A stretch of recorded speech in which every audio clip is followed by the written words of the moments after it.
All right, it is now 3 o'clock, so we will go ahead and get started with our just-in-time session today. Thank you all for participating with us. It's nice to have you all here. And I would like to introduce and turn the time over to Jeff Arden.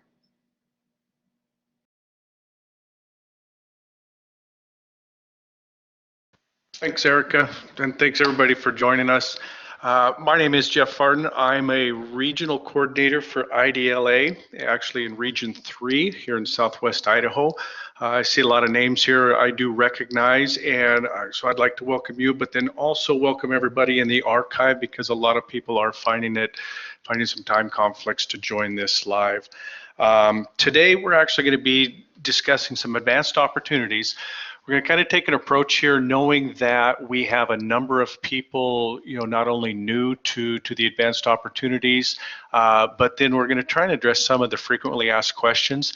And we do have Tina, I actually have her on the other line. She's having some difficulties getting in, but she's going to be here to present on some of the advanced opportunities updates for the school year 18-19.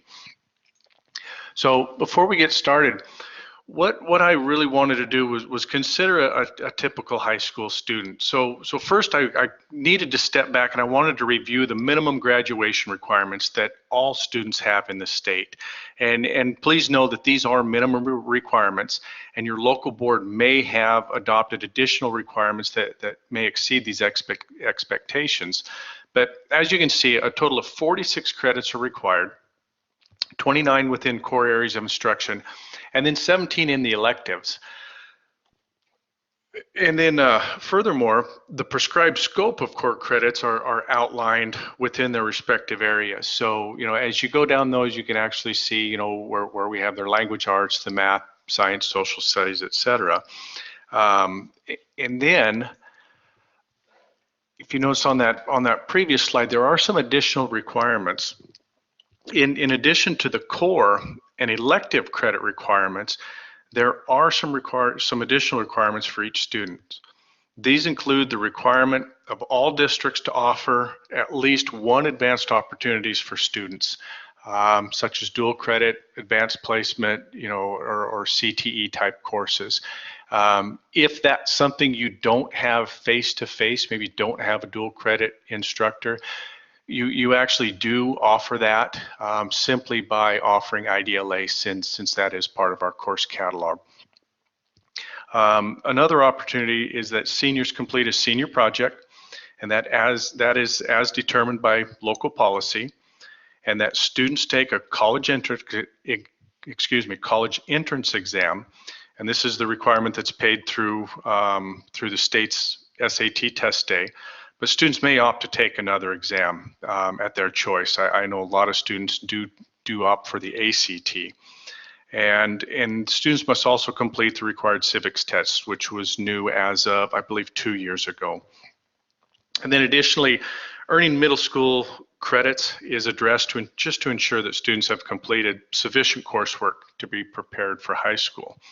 So when I take all this into the big picture and when we think about students, they complete their 4-year plans to ensure that they meet all those requirements. And I know that this can be somewhat intimidating for some. I can take a personal perspective to this because with my son graduating this year, I sense a number of his friends are now at a point where they're kind of taking a deep breath. They're relieved they've met these requirements and they'll graduate in a couple weeks. However, this is my representation of how I see a number of these students feeling. They've worked really hard over the past 4 years to meet these requirements, but now they're somewhat uncertain of what to do now that they've met their ultimate goal. So I thought this picture somewhat represented I think the mindset of some of these students I see right now pretty well.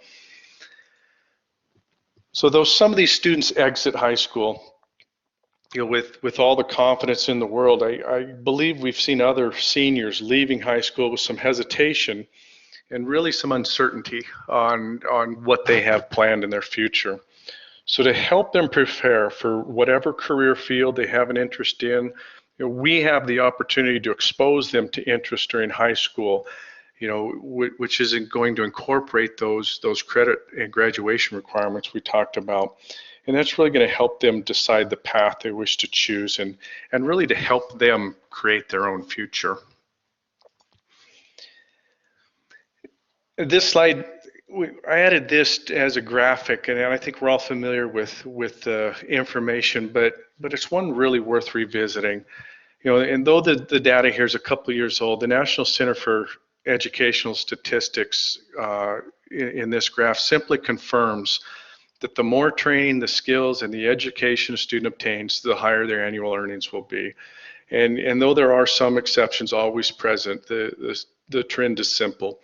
The more skilled the worker, the higher the wage.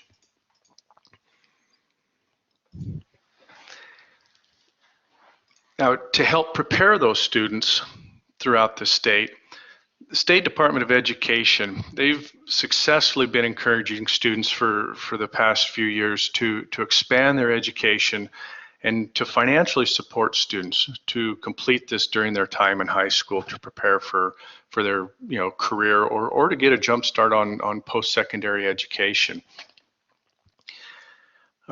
This can not only ease the financial burden on students and families, but also, more importantly, even provide them with the confidence of completing college-level coursework while they're still in high school and realizing that a degree is attainable after high school for them. So providing options to students can look different in schools depending upon where you're at, but having students explore these options will not only provide opportunities within specific interests they have, but also to help them prepare to create their own future. Your school may provide some of these options. What may it be dual credit or some CTE offerings. However, for what you may not offer, IDLA was created to partner with your school to assist with options for students, whether this be dual credit courses, CTE classes, or even filling a specific course need through custom session courses, which we offer only to your students. Our ultimate mission is to help provide you with the support needed for your students.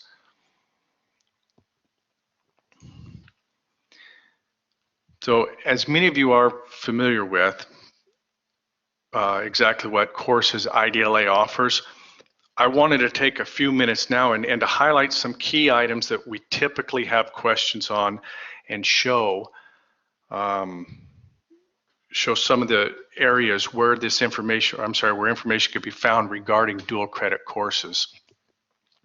As you can see from the screenshot, and this is on our homepage, which is idahodigi.learning.org. We have an advanced opportunities area found under the student parent link at the top of the screen. From here, there's a comprehensive list of dual credit opportunities. You can actually download this, and this is one thing where we find a number of questions as far as course offerings, specific universities, and credits that are obtained in each class.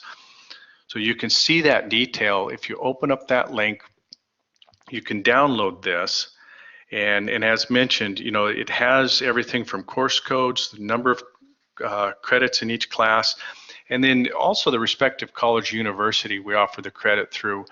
And for those of you using the ID transfer website to work with students to see how credits are going to transfer, knowing which university is offering those can be helpful, so to allow students to determine which university is going to be best for them to take those courses. And then additionally, when we talk about enrolling students in dual credit courses, it's also important to know your district's policy on transcribing credits.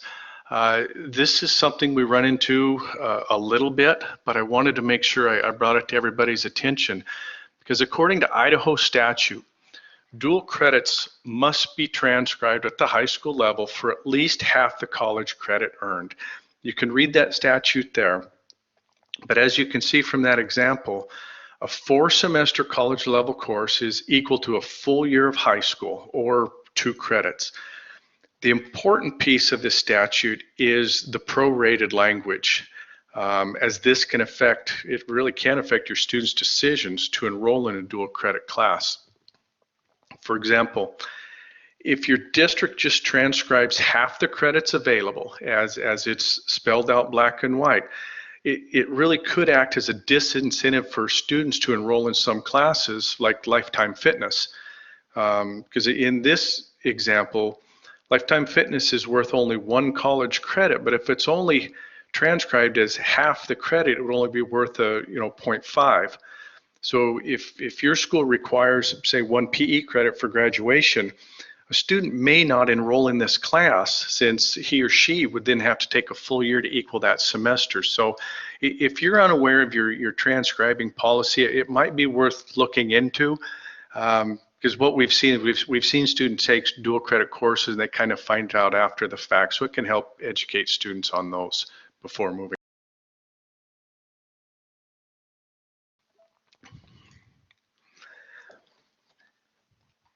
Another common question that we receive is surrounding the process of enrolling students in dual credit classes.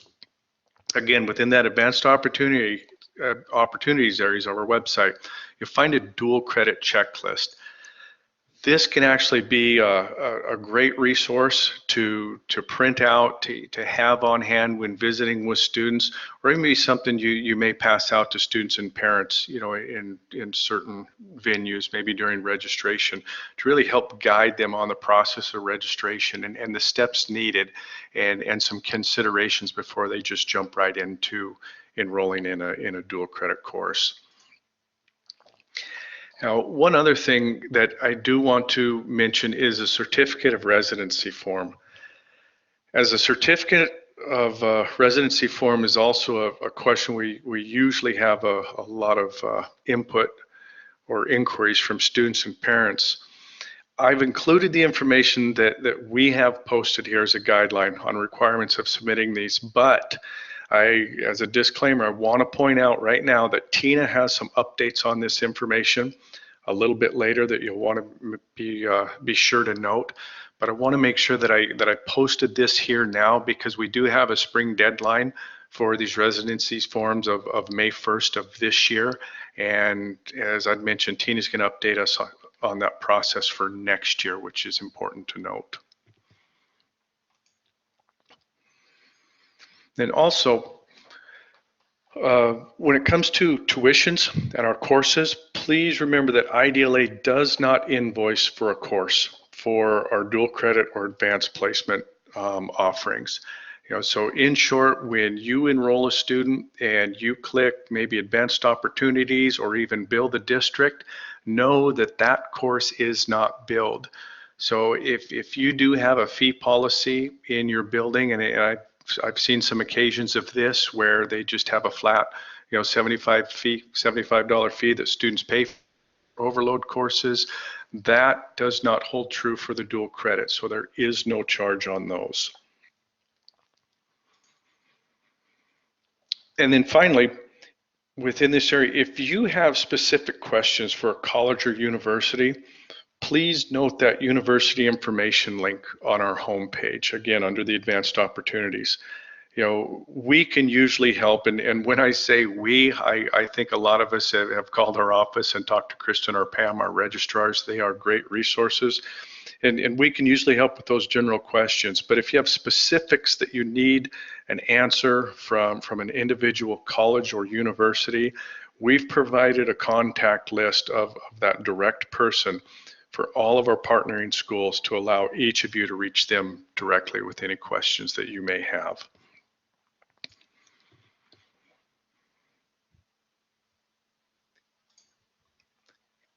And then once students are enrolled in class, whether this be for any qualifying class through IDLA or even at your own school face-to-face, advanced opportunity funding is available through the State Department's portal.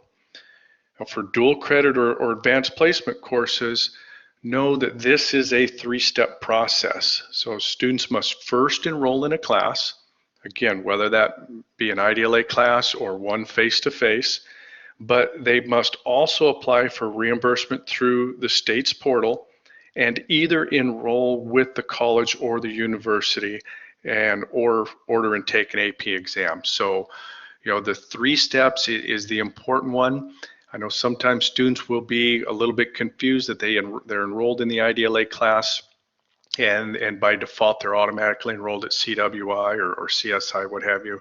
That's actually not the case. So information will always be provided to those students also within.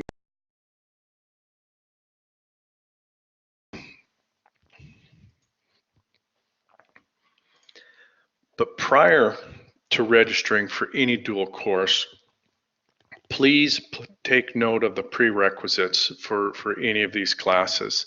As you can read here, we do adhere to the same prerequisite standards as courses, by students taking them, face to face.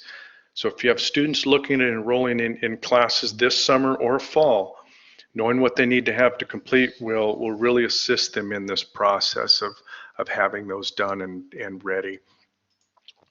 If you have questions on any specific course prerequisite, from our homepage, if you go to our course catalog, you can view any of the prerequisites under the course overview area.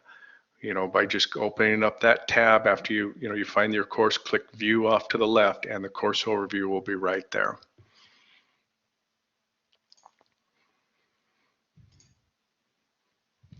Now, for advanced placement courses, you must have prepared, to order exams for your students, as this is something they cannot do.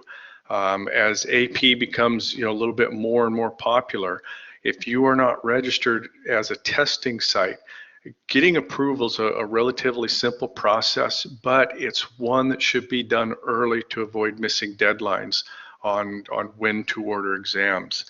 So to do this, you can visit the College Board's website at this address listed, right here at the AP Central. And once on that website, you can begin this process by clicking the Start AP link found under the Start and Grow AP option at the top of the screen. And I wanted to make sure I mention this now because the deadline usually to order exams is the furthest most deadline is March, but ordering those towards the first of the year is going to help prevent any last minute rush. So if you're looking at enrolling any AP students, please get that process started. You could do it this summer or even in the fall when you get back and have that all approved and up and ready to order those exams. And then finally, as I mentioned custom sessions a little bit earlier, I wanted to reiterate that IDLA can offer specific course options to only your school, which would be according to your school schedule, which can be any content or any level, which would include dual credit courses or even AP. But in cases where there's a request for any class where we waive the fees, there's a $900 setup fee associated with these courses. So the course fees, we still do not charge for the class, but there is that single setup fee regardless of the number of students you enroll. All other classes where fees are not waived, they're charged our standard $75 per enrollment, where we ask for a minimum of 12 enrollments. But also know that there is a reduced fee down to $60 per enrollment for classes with 26 or more students. Are there any questions, on just kind of those basics as far as class offerings, where to find that information, or any general questions that I can help answer before we turn it over? If so, feel free to throw those in the chat, because the goal here today was to not only highlight some of the opportunities for your students, if you were unaware, but to also help address some of the frequently asked questions we receive regarding advanced coursework and where to find information. So to further assist with this, I would like to now introduce Tina Polishuk, who oversees the state's Advanced Opportunities Program, to highlight information and provide provide updates for this coming year. Tina? Awesome. Thank you, Jeff. That was great. Can you guys hear me? I'm assuming that my audio is working. We can hear you. I can hear you. Awesome. Yay. Okay. So as many of you know, I'm Tina Polishuk. I'm the coordinator of Advanced Opportunities. And this year, very, very excited about some of the changes that we're going to have for the FY19 school year. Some of them include statutory changes. We also have a portal update. Our 3.0 version is going to be released here in 2 weeks after the submission deadline. So I'm going to go over some of that and what to expect. And then we're also going to have a technical roadshow this coming month that's going to go into more of those changes thoroughly. And then in August, we'll also have a portal training that's going to go into some of the new updates and changes. So this last year, as many of you have experienced with your students, we are experiencing more growth. Not as substantial as we did see the year before, but this year we're looking at about $12 million coming in for dual credit. I think Advanced Opportunities in total with the early graduation scholarship and some of the other pieces will probably be close to 15 million once we put in overload courses. Just in the last couple of years, we've more than doubled our dual enrollments or dual credit enrollments, and overall we're expecting a 13% increase from last year. So again, continual growth, but it is starting to plateau, so it's not as significant as what we saw last year. So I want to talk a little bit about some of the changes that we are seeing in statute. There are 3 kind of really big changes that we're going to experience, and these are going to go in effect as of July 1st. And the first big change has to do with the definition of an overload course. Previously, overload courses had to be outside of something above and beyond the full credit load. Now, the full credit load is defined as something over 12 credits and outside of the regular school day. And the definition of overload was changed with seminary students in mind. So if your school district offers 14 credits in a year or 7 per semester, and a student takes a release period to attend seminary or work release or something of that nature, and is only earning 12 credits during the year, but then takes summer school classes, they can now access Advanced Opportunities funding for those summer school classes, whereas previously they were unable to do so. So the definition now is that it needs to be above 12 credits and it needs to be outside of the regular school day. Hey, Tina, this is Jeff. I apologize for interrupting. We're having some feedback as far as your audio coming through. Okay. I don't know if you were on a headset or or on your phone today. Okay, I am on a headset. What's the best way to, I guess, alleviate that? Let me see if I can plug in a mic.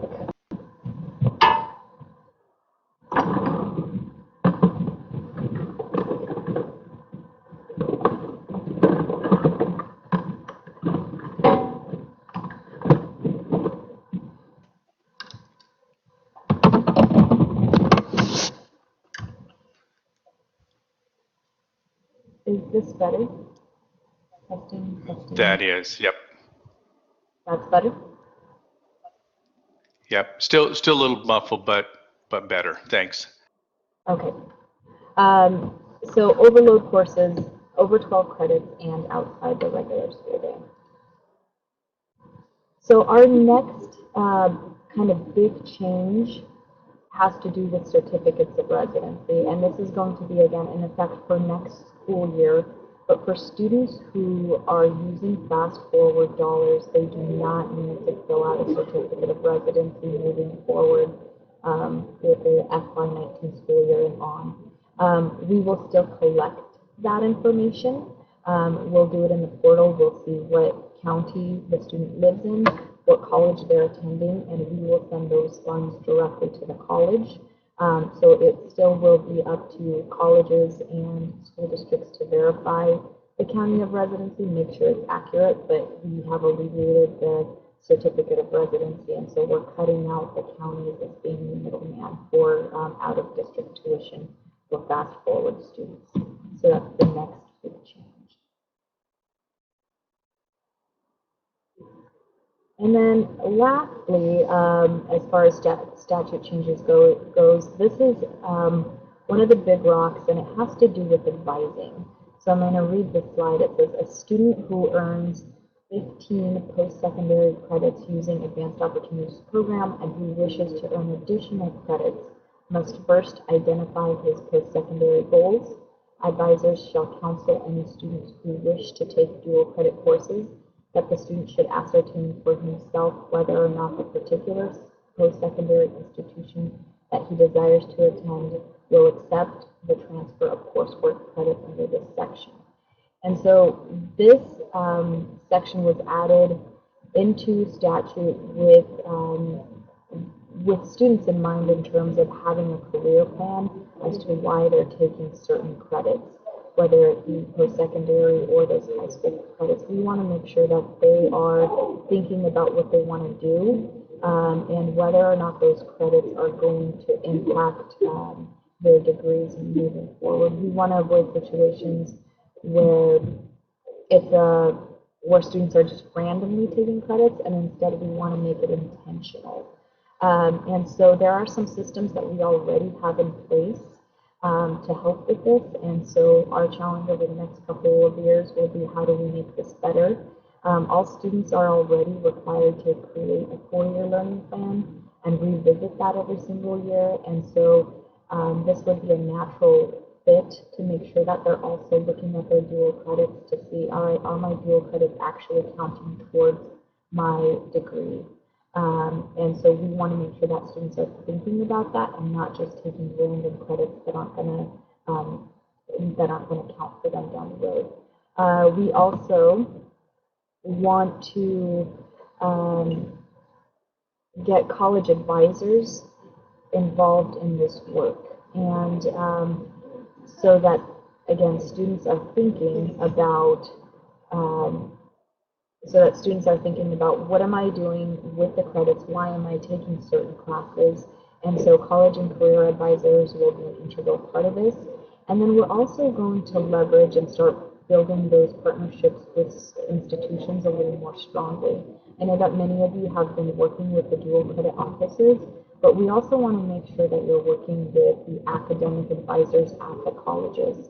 Those of you that have been at the symposium events, you got to meet some of those individuals, but by and large, they kind of work in isolation in each of their institutions, but they have resources available, they have training materials, they have advising checklists that all look very different at the college level than they do in high school, and so our goal over the next year in accomplishing this task that's given to us in statute is to make sure that we're bridging that gap and giving folks an opportunity to work together and learn from each other to see how can high school college career advisors learn more about the college system and vice versa. How can the college folks learn more about the high school advising and those processes, because they are quite different.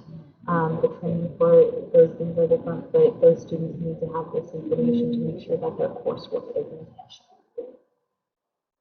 Moving right along, we are going to have, as I mentioned at the top, an update in the portal for advanced opportunities. We have, it's due to be released on May 7th, so after the submission deadline.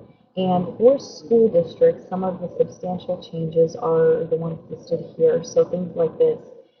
Some school districts will have the ability to mass upload student requests. So for example, if you have a list of, say, 30 students and you want to put them all into the portal right away, you're going to be able to mass upload it. We'll provide training, and it'll have to be through a CSV format and template. But in August, we will provide training for how that happens. The school districts will also be able to submit their course requests by term. So instead of waiting for, so if you are in charge of submitting, you have to make sure that your buckets are not commingled.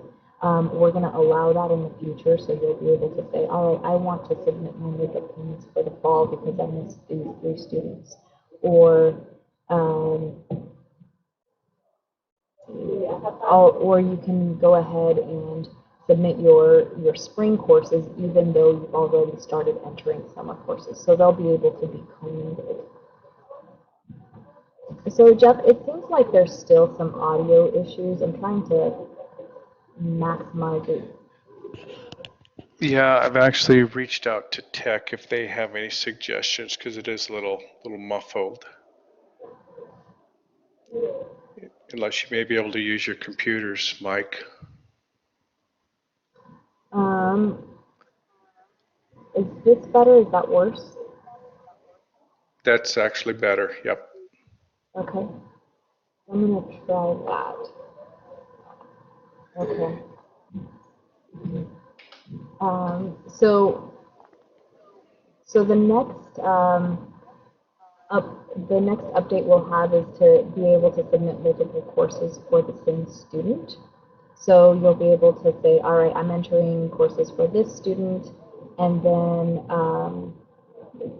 go ahead and submit a second course for the same student, so you don't have to re-enter their EDU ID and names. We're also going to have cleaner tables with fewer columns. And part of that is the ability to approve and deny multiple courses at once. So instead of having to click into every single record, you'll be able to check the box and say approve these 10 courses, or check these 4 or 5 boxes and deny these courses instead of going into them one by one. And then our next kind of big update has to do with a new status that's going to be called needs review. And so a college provider that's reviewing a certain request, or perhaps the State Department, we might look at a record and say, oh, this one looks weird because of X, Y, or Z, and we can change it into a needs review status, which will indicate that it needs special attention. Instead of having to pick up the phone each time you need something for a course, you'll just be able to navigate to the list of courses that need review and work through those in isolation without it stopping your data. Jeffy, you said the audio there is better. Should I continue, or should I try something different? Nope, it is. It's still a little muffled, but much better, Tina. Thanks. Okay, great. These dates, these are the dates for FY19. They were literally negotiated just yesterday. And so you guys are the first group of individuals that are seeing this. And so we'll have very similar dates to what we had last year, except for the fall deadline is going to be November 9th for school districts, and then it's got to be submitted by November 16th. There's basically a data freeze there that will allow colleges to go through and verify one more time before you submit. And then in the spring, we're going to have a deadline of April 19th, and the submissions need to happen by April 26th. We do extend the exams deadline a little further out because we have a lot of testing that happens in May, and so for those students who choose not to take a test or don't show up, we want to make sure we can pull them out of the data before we make payments, and so the exam submission deadline will be May 2024. And then we've got the trimesters on here, but I know that a lot of the trimester schools, they go ahead and operate under the fall and spring deadlines anyway, and so yesterday we had a conversation with the dual credit coordinators about removing the trimester dates altogether. And so that seems like a direction we're going to move, but we'll provide more training on that in the road shows and also in the portal trainings that we'll do in August. Here are the road shows and the dates and locations. We start next week. We're going to be at CSI, CEI in Idaho Falls and then Pocatello.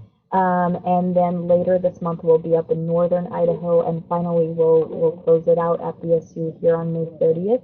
And there are a number of different topics, not just on advanced opportunities, but the roadshow is going to be hosted by myself, Nicole Hall, Matt McCarter, and then also Stephen McHugh from from the College Board. And so we'll have information on things like high school graduation requirements, math changes, things related to the first or final year of math, portal changes, things about the STEM diploma. So anything that kind of touches high school and credits for high school, dual credits, we will address in detail through the roadshow. So if you haven't signed up, please navigate to the Advanced Opportunities webpage, and there's a banner there that says sign up for the roadshows, and we'd love for you guys to attend. We've got space for everyone that needs the information, and we can definitely get you up to speed. So that, I believe, oh, one more thing, and this is something that I mentioned as well. We'll have portal trainings in July and August, and I'll get those dates out probably in about a month's time. But we also have the Advanced Opportunities Conference coming up October 14th through the 16th, and that conference is actually going to be partnered with the Gear Up West Conference that is usually hosted in October. And so the Gear Up team and myself, we sit right next to each other at the department, and we would have been hosting conferences a month apart, and so we figured we would put our efforts together and make one good conference out of our efforts. And so there will be one day that is specifically devoted to advanced opportunities in Idaho, and the other information will be more general on college and career readiness and helping students go on. And so we would invite anyone who is willing to attend. And so those are the updates that I have for advanced opportunities, and I'm open for questions.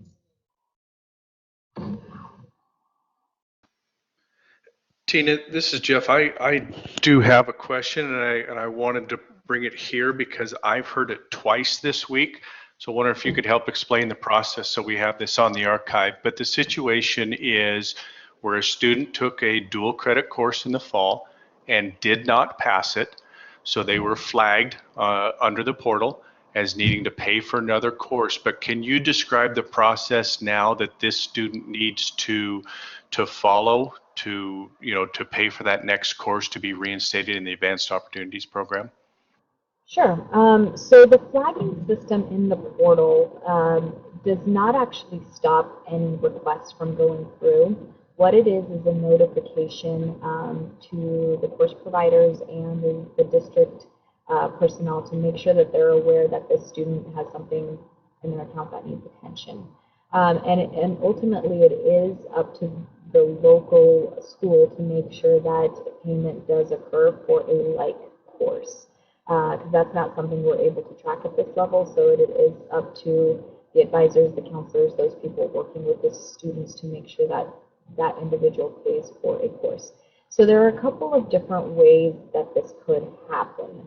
The easiest and cleanest way to do it is if a student is not earning credit for a course, is simply to have the student pay for the course out of pocket. So if the student failed the class, have the student pay for the class that he or she failed, and then it ultimately doesn't touch any of their fast forward dollars.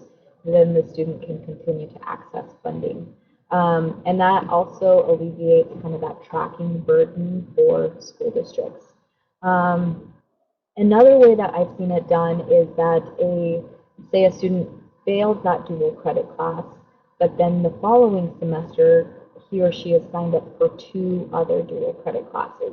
In that case, the student needs to be paying for one out of pocket, but can continue using fast forward dollars for the other course. And again, that needs to be tracked locally, but one of the courses is going to have to be paid out of pocket. And so it is dual credit for dual credit and overload for overload. So if a student failed an overload class, it doesn't impede on his or her ability to access funds for the other. So overload for overload, dual credit for dual credit, and exam for exam. Does that answer your question, Jeff? Yeah, thanks, and I appreciate you explaining that. And there was one other question. I'm going to put it back in the chat here. Angela asked earlier when you were visiting about certificate of residency form. She'd posed a question. Okay, I saw that. So she was charged because she didn't fill out the certificate of residency. So yes, if the student did not fill out the cert of residency for this year or previous years, they are responsible for the out-of-district tuition. And ultimately, that's the way that community colleges are funded. So for those people who don't live in a taxing district, so in Idaho there are 6 taxing districts, and they are Ada County, Canyon County, Twin Falls, Jerome, Kootenai County, and now Bonneville County. If you live in one of the other 38 counties and your students attend a community college, they are charged an extra $50 per credit. The reason is because if you live in a taxing district, so one of the 6 counties that I mentioned, those people are charged property taxes that go to the existence of those community colleges. And so if you live outside of a county, of one of those districts, then that's where that extra fee comes in from. Now, the counties, those 38 counties that are not taxing districts, they will cover the $50 per credit, but the student must first prove to the county that they live in said county. And they do that by providing a certificate of residency form that then the county clerks approve. And so moving forward, if a student is using Fast Forward dollars, we ask for the student's county of residence in the Advanced Opportunities portal. And so when their records are approved and the colleges check them, that tells us that 2 adults have already told us where the student lives, and so it will allow me to send the money directly to the community college and avoid the middleman of the county clerk to have to verify that certificate of residency. So up to this year, yes, that certificate of residency needs to be filled out, and actually the deadline is coming up. I think it's either May 5th or May 15th. So that's right around the corner for all spring classes. But in the future, that will be alleviated. It'll be one less step for those students.